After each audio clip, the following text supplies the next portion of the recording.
bow. Come on. The following video is sponsored by Simply Safe. There's no safe like Simply Safe. Yo, twin. So, ladies and gentlemen, we're now arriving our Wasco station top. On the morning of March 22nd, 2024, the Kern County Sheriff's Office was flooded with calls about an incident that had taken place near the Wasco Amtrak station in Wasco, California.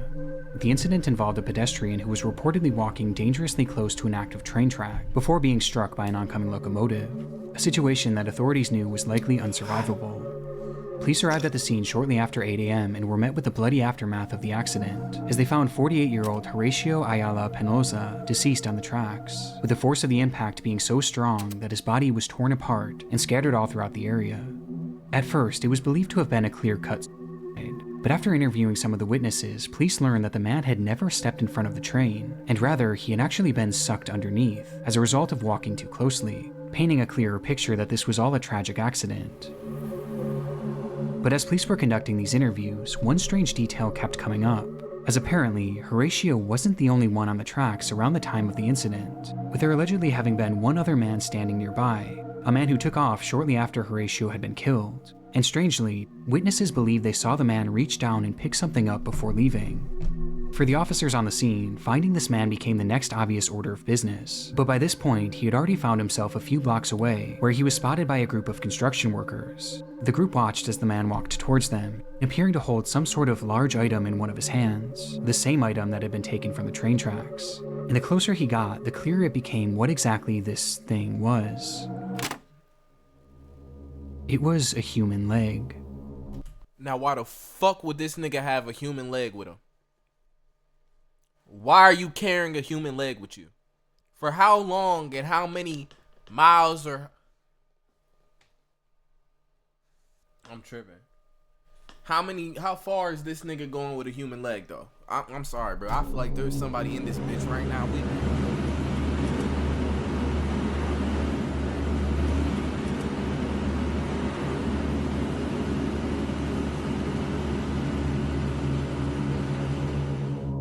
For some inexplicable reason, when the train had dismembered Horacio, this man had run over and picked up his leg, and he was now waving that leg on the sidewalk of a nearby road, with the construction crew claiming that he had been banging it against the fence as he walked towards them, and at one point had even struck the leg against one of their machines. Upon the realization, a wave of fear washed over the group, as they were unsure what this man had done to get this leg, or what he would do next, though that was something that even the wildest of imaginations could have never predicted. He's eating that. Whoa!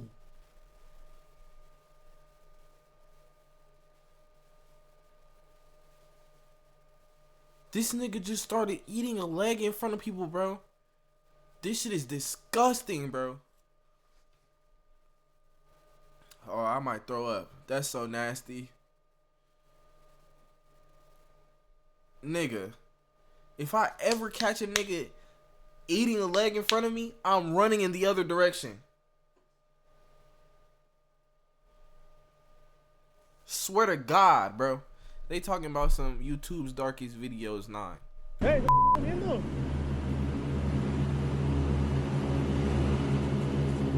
As the man looked down at the leg and began eating it, as the workers watched on in horror. I ain't gonna lie. To be a cannibal, there's something like, bro, you really do gotta have like evil, devious, like, I think those are devil-spawned people. They came from the devil or something like that. Cause what possessed you to think like, it's still good meat? Like, nigga, like there's no like reason to ever nigga eat another human body part. Like, real shit, bro. You got something wrong with you deep down, bro. You might be cursed. Officers arrived on the scene immediately after this, and when they asked the man what he was doing with the leg, he explained that it belonged to him, and that he was taking it to a nearby hospital to have it reattached. But it was obvious to everyone there that this man... Nigga, what? This nigga walking with two legs talking about some, yeah, I'm finna get this motherfucker reattached.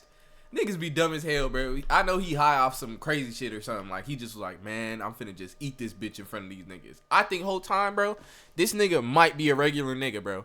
And he was just trying to, like, this not even egoing people. What's good, Jazzy? How you been? What's good, twin? But I don't think this nigga even trying to ego people. You know what I'm saying? He not even trying to like, nigga, like, he doing this like, cause he's so high. He's like, I bet what they won't guess me doing. This nigga trying to be unpredictable, right? And he think he the smartest nigga in the room. Whole time you a cannibal, nigga. That's all you ever gonna be. I'm okay. How are you? I'm doing well. You know what I'm saying? I'm hungry as fuck. I got some canes on the way. Shout out Nyla. She paid for my food today, guys. Shout out Nyla. You know what I'm saying? A lot of y'all don't got friends that just buy you food and shit. He wasn't missing any of his legs, with the officers having to go as far as to prove it to him by making him roll up the sleeves of his pants and touch both of his legs. His explanation was completely nonsensical, and obviously didn't account for the fact that he was literally eating the leg just minutes before, leading to officers immediately placing him under arrest. His name was Rosendo Tejas, a 27-year-old man who had been experiencing homelessness and had been living on a street near the train track. We watching a nigga that took another nigga leg when he got hit by a train and started eating that motherfucker. That's what we watching. Now, if you ask me, I'm gonna say the same thing of, I don't know what type of freak shit this is, but I don't agree with it. With police determining that he did in fact have nothing to do with the actual death of Horatio, he just so happened to be near the tracks at the time, where he would first witness the accident. This gotta be some type of public indecency. Like, you can't get away with just eating people's legs in front of other people. Like, that shit, you need to go to jail or something. Or, like, somewhere. And then, or no, you might just go to a mental institution. For some unknown reason, take Horatio's leg and start eating it. He might have been. It appears as though this was the result of a combination of both drugs and alcohol, as he was found carrying narcotics when he was taken into custody, and he had just been captured by security cameras purchasing alcohol at a nearby liquor store just hours before the incident. But what's so interesting about this footage is just how normal Rosendo seems. That's what I'm In fact, saying. the people working there knew him quite well, as he stopped in almost daily, where he was described as being polite and ordinary, including on the day of that incident. In fact, it said that at first the shop owners didn't believe that Rosendo could have possibly done this, but it seems that whatever substances he had taken that day had changed. He was abused, bro. Or, like, not abused. He was, what's the word? When they take over your body. What's that shit called? Y'all know what I'm talking about. Changed him. Rosendo Tejas was charged with 2 counts of removal of human remains and 1 count of destroying or concealing evidence, as well as resisting a police officer, and was sentenced to 1 year in prison after pleading no contest, bringing this absurd case to an end. However, his unsettling behavior will forever live on in one of YouTube's darkest videos. The fun of Halloween should not include mischief.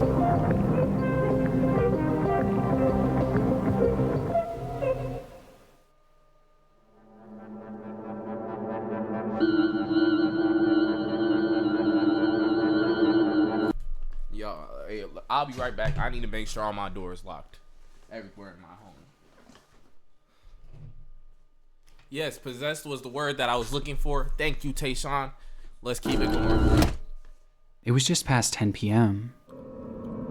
Safely tucked away in her second-story apartment, 20-year-old Hannah Vivaretti set up her phone to record a video of herself dancing. For her, this was a meditative practice, a way of unwinding after a long, stressful There's day, a nigga behind and to the truly curtain. feel at peace. But that day, fate had other plans.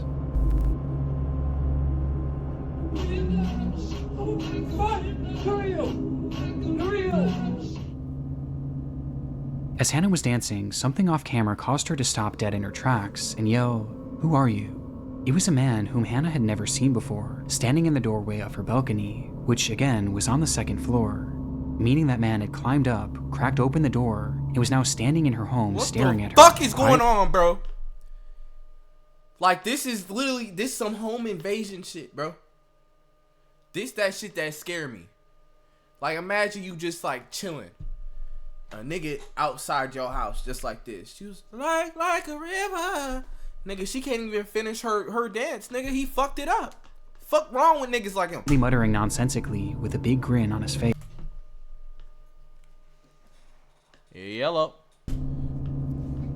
As Hannah was dancing, something off camera caused her to stop dead in her tracks and yell, "Who are you?" It was a man whom Hannah had never seen before, standing in the doorway of her balcony, which again was on the second floor, meaning that man had climbed up, cracked open the door, and was now standing in her home staring at her, quietly muttering nonsensically with a big grin on his face. Who are you? Who are you? Please get off. Hannah stopped the music and again asked, "Who are you?" To which the man responded by saying, Please get out. What the fuck? No, please get out. Are you sure? Yes. But her demeanor and the panic in her voice made it all too clear that this was far from the case. Who are you? Please get out of my apartment right now. She started to make her way over to her phone and then towards the front door. All the while, the man kept calmly insisting that they be friends, but Hannah was having none of it. Please get out of my apartment right now. Opening her front door and in the process, Get out. Get out. pointing the camera directly at the intruder, giving us our first and only glimpse of the man as he's standing still in the balcony doorway. And with her front door now open, she yelled at him to get out, loud enough for the neighbors to hear. Get out.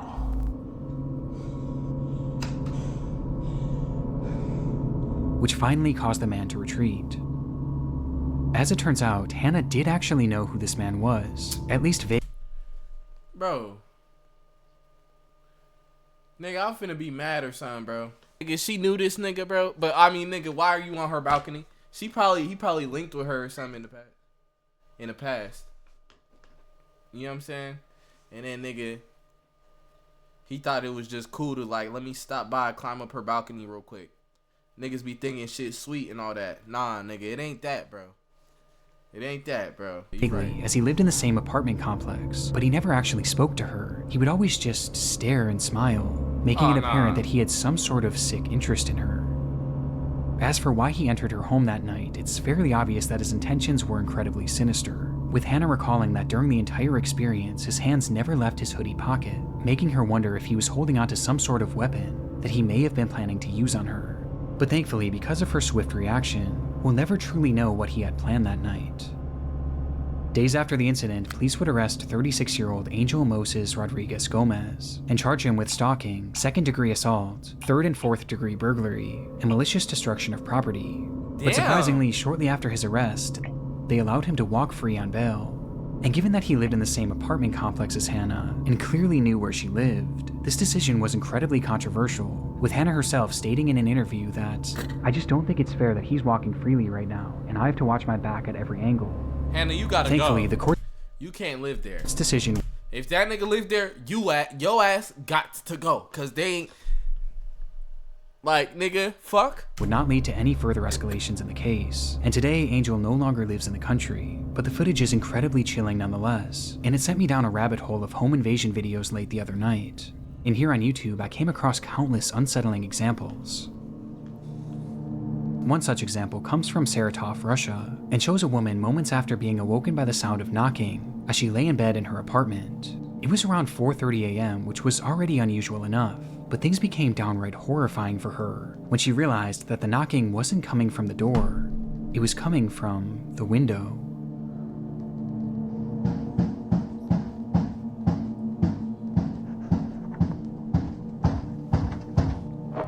Oh, hell Outside no. of the window was a man, banging his head against the glass over and over again. Do you see this nigga? Do you see his eyes? And this smile? This nigga is possessed.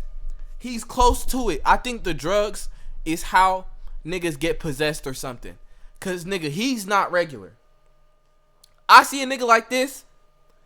Nigga, I don't know what I'm doing. I'm praying, Lord, have him leave. I don't even know why she lifted. I would have lifted it too. I would have just like, but she overly peeking. I ain't gonna lie. For him to be able to see her like this, she overly peeking. I ain't gonna cap, bro. Like nigga, she's tripping. Outside of her window was a man, banging his head against the glass over and over again. And equally as disturbing, this woman's unit wasn't on the first floor. She was 2 stories up, and she didn't have a balcony. Across the street, a neighbor filmed the incident as it happened, showing us that the man was standing on one of the building's gas pipes while he continued to strike the window. Eventually, these hits grew so forceful that the glass started to break, and his head began bleeding profusely, finally leading to the man stopping, but not in the pursuit of entering the home.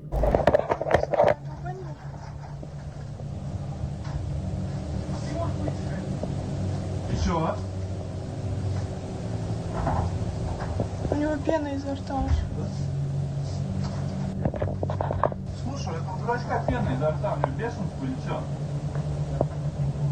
Ну, бля, попей мочи, иди отсюда уже. As he instead climbed to a different window where he attempted to peel it open with his fingers. But by this point, police had already arrived on the scene, and eventually the man would be forced down and placed under arrest. When looking for an explanation as to why this man was doing this, it appears that he was under the influence of bath salts during the ordeal. But aside from this, I couldn't find any other information about the man's identity, or whatever became of him. But I was able to find that this clip doesn't tell the entire story, as the woman behind the camera actually spoke to a local reporter and provided additional context to the ordeal, which only made the story more terrifying. At first, he knocked with his hands. Then he began to peck at me at the window with his head for an hour and a half without stopping. After that, he started shouting my name to the whole yard. He was foaming at the mouth. His whole face was covered in blood, and he shouted that he wanted to talk to me, and he needed me. With the most terrifying part of the statement being that she had no idea who this man was, or how he could have even known her name. The idea of both of these— Bro. How do niggas just know names like this, bro? You just gotta be like a childhood friend or somebody she knew in the past. Something, bro. Uno momento again. I'm grabbing my food. I'll be back. Yes!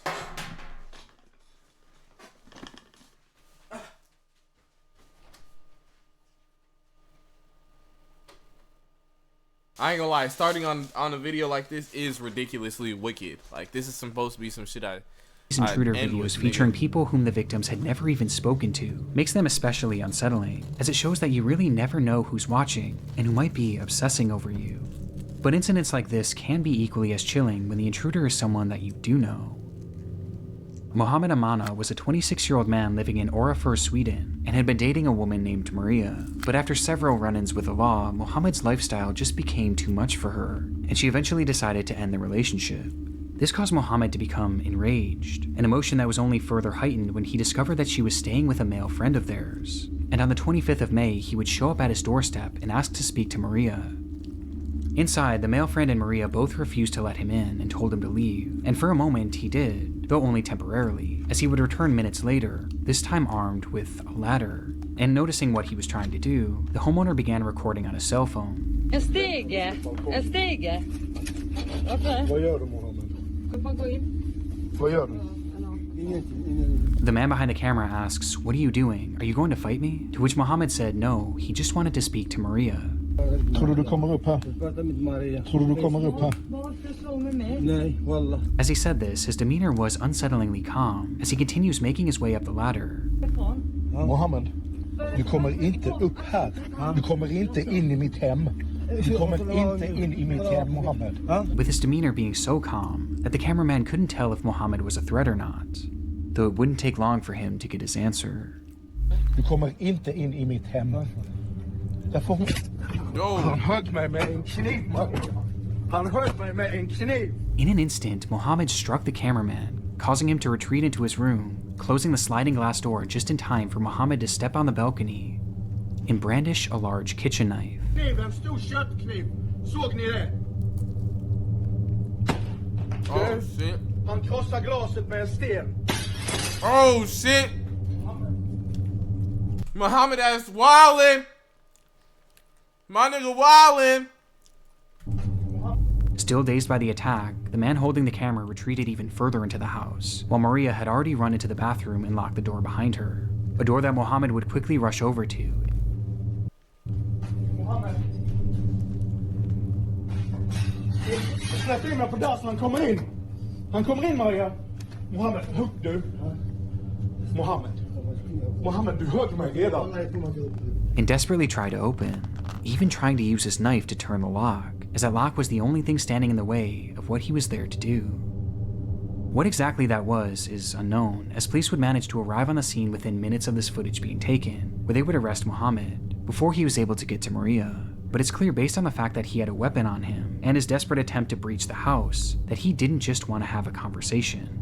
In the end, the man filming was left with only minor cuts. Mohammed was sentenced to 2 years in prison as well as a 10-year ban from the country of Sweden. leaving us with 3 haunting videos of 3 disturbed intruders, whose true intentions will thankfully never be known. It's the spookiest time of the year, a time when the consumption of horror movies and dark YouTube videos reaches its peak. But while fun in the moment, the true terror of consuming this content often occurs long after the credits roll, when you close your eyes to go to sleep, only to feel the sickening feeling of paranoia, every creak in your home sending a jolt of panic throughout your body, making you wonder if someone or something is inside your house.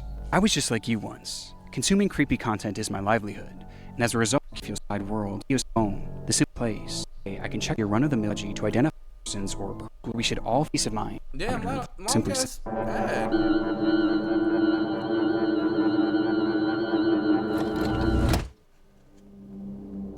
Alright, hey folks, this is Noah, getting my blog live. Trucks and trucks and lots of trucks. This is the very first footage that Noah Harpham would post to YouTube. After years of having a channel, Noah finally decided to give uploading a try, posting this inaugural video to a self-titled channel on October 29th, 2015, titling it 10/29/15, video blog number 1, and introducing himself to the platform with a simple "Hello world" in the description. No, but I did want to dissect just the beginning of a sermon given by a Pastor Bill, a guy that my dad has been following, taking ideas from for 10 years at least. He and his family, 2 kids. In the video, Harpham paces throughout his home and discusses a priest named Pastor Bill, whom he believed was influencing his father and his family, and clearly not in a good way. I've been ignorant of it for a long time, so I wanted to look at it, and I challenged him just to look at 15 minutes of this sermon. Though he gives no context as to who this pastor is, only mentioning that he had been ignorant of the situation for a while, and that this video was his response after trying to expose the truth to his father. Been waiting, and I haven't heard anything, so I was going to just post my reply, and I guess that's how I'll start my blog. Again, what this truth is unclear, as the lack of information makes this video a confusing watch, and ultimately it tells us very little about who Noah was. So, okay, I'm just gonna keep watching. Let alone the other people he was discussing. But he did end the clip by making it clear that this was only the beginning of what would be a reoccurring blog series that would showcase just him, his thoughts, and his camera. The blog is just going to be me with a video camera, and that'll be it. We'll see what happens. But before those uploads would come, Noah had pinned a website in his description that directed users to a blog post written by him that same day, titled, "Is My Dad in a Cult? Even worse, is it satanic?" Throughout the writing, Harpham loosely provides additional context for his video, as he breaks down a sermon given by Pastor Bill, who is shown to be Bill Johnson, a well-known preacher from the Bethel Church in Redding, California, who had garnered a large following online. And despite the sermon being over an hour long, Harpham goes through it point by point, critiquing everything that he said. And the more he typed, the more angry he got. And the more angry he got, the more nonsensical his words became. "I'm attempting to present a case that shows the leader of this prestigious institution, along with a select group of rulers, are using mind control techniques to poison and confuse legions of useful idiots that slave away to keep the institution humming along, and that this man, Pastor Bill Johnson, and his ruling caste are using mind control to keep people imbalanced and ignorant, in a state of perpetual waiting for the material world to be defied, while they themselves..." This nigga probably got killed off for some shit like this. Pastor Johnson is a fucking killer, so maybe he had something to say. You know what I'm saying? Maybe some of the shit he said made sense. Themselves are profiting immensely in this material world. The blog gives us a peek behind the curtain of the man shown in this video, a man who seems to be clearly mentally unwell, paranoid, and very angry, with the post making it clear that the purpose of Noah's content was to bring this pastor down, and video blog number 1 was supposed to be just the start. However, there would never be a video blog number 2, as just 2 days after posting this video, Noah's life would take a drastic turn. Colorado Springs 911, what's the exact location of your emergency? It's at... Can you repeat that one more time for me and make sure I had it correct? Well, it's across the street from me. I'm calling from my address. Tell me exactly what happened. Well, there was a guy walking around with like 2 cans of gasoline or something, 2 small cans, and a big, like a rifle. It was black, and it had a strap around it. He's walking up to doors and stuff. At 8:35 a.m. on Halloween morning, a woman named Naomi Bettis called 911 after witnessing a suspicious man walking around her neighborhood in Colorado Springs, as she watched him carrying several cans of gas, as well as an AR-15 that was hung over his shoulder. She didn't know it at the time. What type of plans do you have to be carrying both of these? Like, what the fuck? But this man was her neighbor, Noah Harpham. And then I seen that he walked into the building, and the glass window at that business is broke. And that's a business? What's the name of the business? I have no idea, but I just know it's, I don't know if it's a fake gun, BB gun, but it looks pretty scary. As the call progresses, Naomi explains that she had watched him enter a nearby business, where one of the windows appeared to have been broken. She wasn't sure if anything illegal had happened at this point, but she was convinced that Noah was up to something sinister, which based on what he had in his possession seemed to be the only logical conclusion. However, this concern wasn't felt by everyone. Okay. And you said it looked like a long gun, correct? Like a rifle? Yes, uh-huh. Well, it is an open carry state, so he can have a weapon with him or walking around with it, but of course having those gas cans, it does seem pretty suspicious, so we're going to keep the call going for that. Okay, and the window's broken to that business down. She's trying to save lives. She don't give a fuck. Downstairs, so. Right, and you said he's now upstairs, correct? Yes, mm-hmm. And are you or anyone else in immediate danger? No. Okay.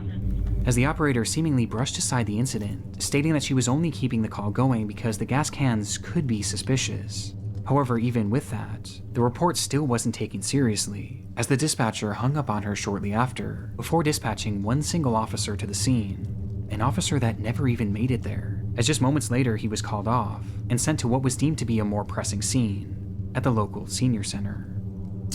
Naomi's concerns were completely ignored, but despite this, she continued to watch out her window, waiting to see what Noah would do next. 4 minutes after her call with police ended, and 10 minutes after first reporting Noah's behavior, Naomi would dial 911 once again, only this time, her demeanor was far different.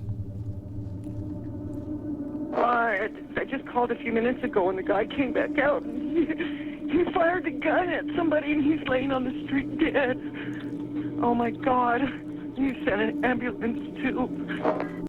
Everything I said earlier, I take it back, he's crazy. Naomi's worst fears had come true, as she frantically told dispatch that the man carrying the gun had just shot and killed someone outside of her home. Oh my God. Okay, calm down, okay? Stay with me, I'm just putting that into the call. Is anyone in immediate danger? No, that I can see or see. No. In response, the operator bizarrely asks if anyone else is in danger, but Naomi, likely in a state of shock, answers no, before immediately realizing that Noah was heading in the direction of Platt Avenue, which was known to be a busier neighborhood. Maybe on Platt Avenue there might be people in danger. Naomi, I need the suspect's description. Do you know his name? No, I don't. Okay, is he white, black, Hispanic, Asian? He's white, and he's got long curly hair coming out of his cap. She desperately tried to relay that more people were likely in harm's way, only to be immediately proven right just seconds later. I think, yeah, there's people outside that might be in danger up on Platt. Okay. Oh, I just heard another gun fire. Oh my God. When she hears more gunshots, prompting the operator to once again ask, yeah, they need to call an ambulance or something right away. Okay. Is anyone in immediate danger? Only people up on Platt, maybe. All right, what the fuck? Maybe this is a script they gotta follow or something. Cause why the fuck did she ask this twice? She just told you another person got shot. There are people in immediate danger. Finna crash out. The paramedics to help you now. Stay on the line and I'll tell you exactly what to do next, okay? Okay. It was only then that the operator would tell Naomi that police and medical personnel were finally being dispatched to the scene, but by this point, it was far too late. In the moments after Naomi had made her first 911 call, Noah Harpham would first attempt to light his house on fire using the 2 cans of gasoline, though this, however, failed and caused him to quickly shift his focus. Noah instead stepped outside and brandished his rifle, immediately pointing it directly at Andrew Mayers, who had been riding his bike in the neighborhood, and after seeing the gun, the man stopped and begged him not to shoot, to which Noah responded by pulling the trigger multiple times, killing him instantly, with Andrew Myers being the man that Naomi had seen laying dead on the street. From there, Noah began walking up the street where he would eventually see 2 women sitting on the porch of a sobriety center, where local women went to get help with their drug and alcohol addictions, and upon noticing them, he immediately started shooting, striking and killing both Christina Gallela and Jennifer Vasquez. Noah walked for over a mile after this before the police finally caught up with him, and when they called out for him to stop walking, Noah turned and immediately opened fire, leading to a massive shootout.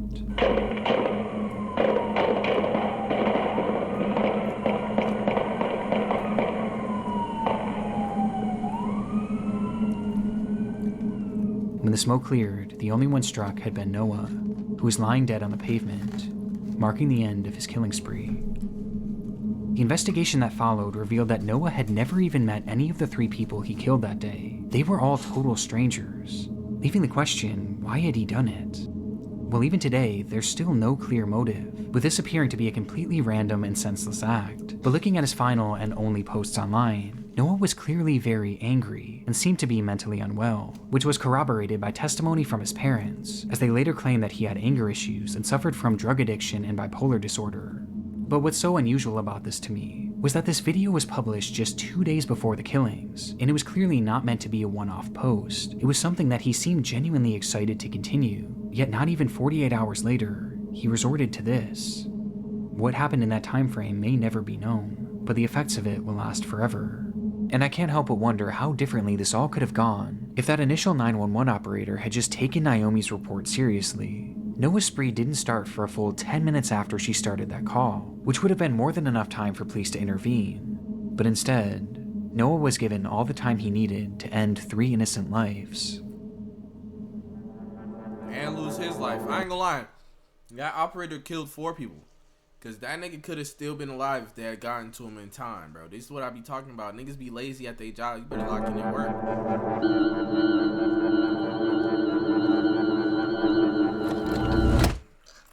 It wasn't an attraction for the faint of heart. Standing over 1,300 feet above the ground, the Deoghar Ropeway was built to take tourists up and down the Trikut mountain in Jharkhand, India. It was the tallest cableway in the entire country, offering an unparalleled view of Deoghar and the picturesque landscape around it. Because of this, videos have long since been posted on YouTube showing just how dramatic of a ride this truly is, with one such video being recorded on April 10th, 2022.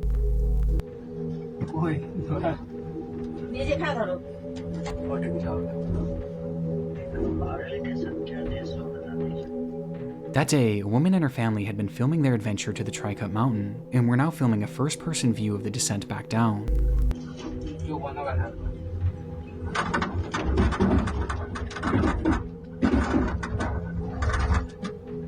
It wasn't the kind of place for anyone with a fear of heights, and the loud sounds of the car passing the support towers only added to the anxiety of the trip. But the group filming this all remained relatively calm, quietly conversing to themselves, seemingly unfazed by the spectacular height. Oh, hell no. That shit sound like it's gonna break. The fuck? Even enjoying it. You're not paying me enough money to do some shit like this. A feeling that wouldn't last.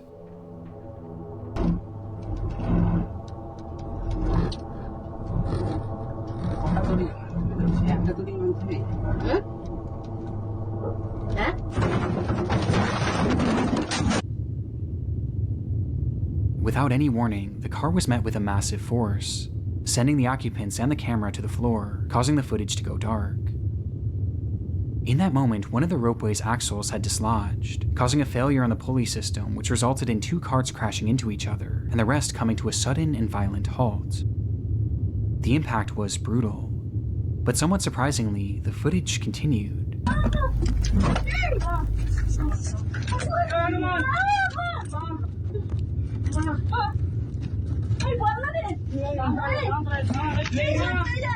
Showing just enough to reveal that the ropeway and the cabin these people were in were both still intact, before the recording came to an end. So this group had survived the impact, but the nightmare was far from over. News of the collision quickly spread throughout the region, leading to the scene being flooded with rescuers and news crews alike, with everyone trying to figure out what exactly was happening, and the initial prognosis was grim. In the impact, 1 man in a separate car had been killed, and many others were left injured. And making matters worse, due to the broken axle, the ropeway was now no longer operational, meaning that the 70+ people spread throughout the various cars were now stuck, some of whom were still suspended over— Bro. 70 people? For 1,000 feet in the air. It was going to be an incredibly difficult rescue operation, just given the height of the ropeway alone. And ultimately, it was determined that the Indian Air Force would utilize their special top-of-the-line helicopters to fly over the cars and lower down ropes with harnesses attached to them for survivors, who then would strap themselves in and be hoisted up to the helicopter above using an electronic winch. It took hours for them to even make their first attempt, before finally trying their approach on a middle-aged man, who slid on his rescue strap and was then slowly pulled up towards safety.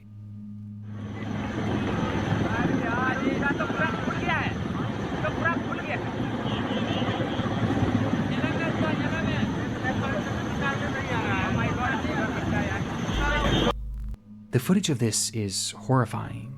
These people were already over 1,000 feet in the air when their cars got stuck, and now they were being lifted even higher, tethered only by a single rope and a safety harness. Worst of all, it was a particularly windy day, which was made worse by the swirling of the helicopter blades, a combination that caused the man to start swinging wildly from side to side as he hung onto the rope for dear life.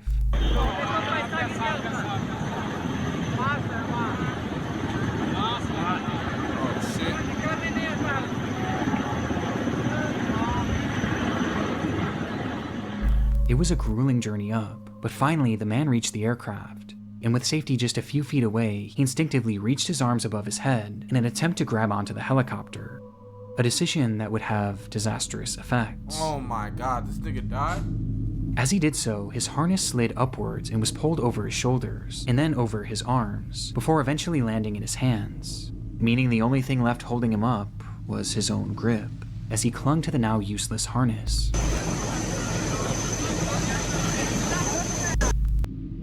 For a full minute, he dangled there, just inches away from rescue. Bro, meanwhile, the rescue crew searched the craft for something they could use to safely hoist him in, but before they got the chance,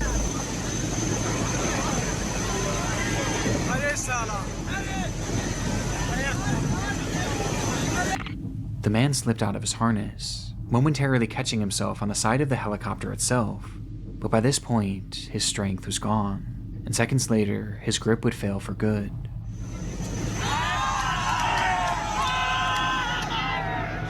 Bro, if he's on the side of the helicopter, nobody can reach and grab this nigga. Like, I'm dead ass finna get angry. Why the fuck is my camera still looking like that? I'm finna get mad, bro. Alright, I'm back.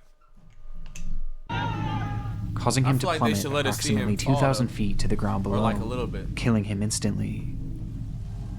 I know they wasn't going. For those waiting to be rescued, the sight was especially horrific, as they watched the man who they thought had made it to safety fall to the ground right in front of them.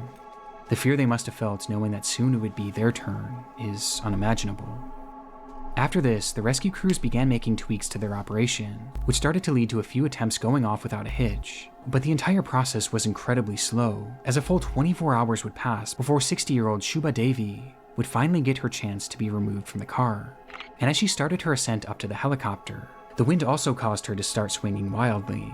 So wildly, in fact, that the winch used to lift her suddenly stopped working, leaving her hanging there, only moving side to side rather than up towards safety. As she hung there, rescuers on the helicopter frantically tried to figure out what the problem with the winch was. But before they could ever get their answer, the rope suddenly snapped, causing her to free fall to the ground below. It came without any sort of warning, and from what I can find online, there isn't a definitive answer as to how this happened. But either way, it resulted in Shubha's tragic death. Bro, this is why I can't do shit like this, bro. Like go up on these things that I know could possibly kill me. Cause in my head, I'm just thinking of the worst thing that could happen, and nigga, this is why, nigga. It took a total of 48 hours for the last of the survivors to be rescued and finally brought to safety, an unimaginable amount of time in an unimaginable position, with survivors having to watch two people fall to their deaths before them, unsure if they too were going to meet the same fate.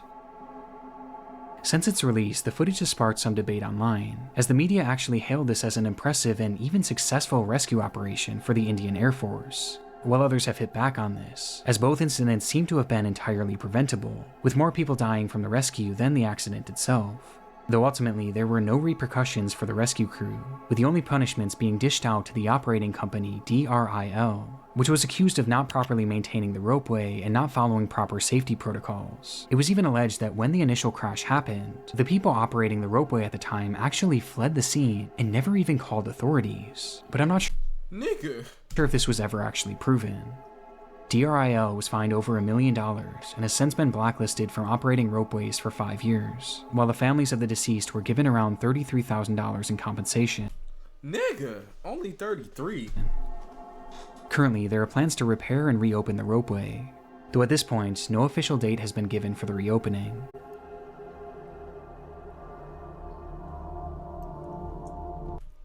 Alright, chat. Well, that was a good one. She say you so true. Baby girl, I already know. How did this shit when I'm on? Damage what I know. Mixing the drink, make a potion. It might just put me on the floor. Mixing the drink with Patron. Can't do this shit on my own. Looking to change my tone. What you gonna do when I leave and I'm gone?